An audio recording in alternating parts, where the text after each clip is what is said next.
In this video, we are going to see how to boost the SEO of your AuctionWorx site. Let's see how to set up SEO in AuctionWorx. To set the SEO for the entire website, navigate to Setup under Site Preferences in the Admin Control panel. Here, you can update the meta keywords and description, then save your changes. Let's see how to set up SEO for categories. Go to the Categories Edit page.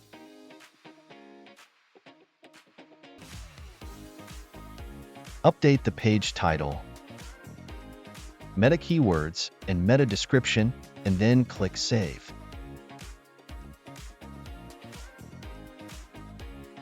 To improve the SEO of any lots page, AuctionWorx automatically generates metadata from the lot title and description, and meta keywords from the category name. Search engines prioritize sites that offer an excellent user experience on all devices.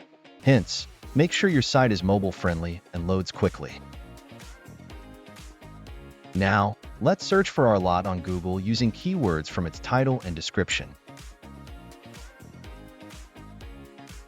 So, this is how you can improve your site's visibility in search engine. Thank you for watching.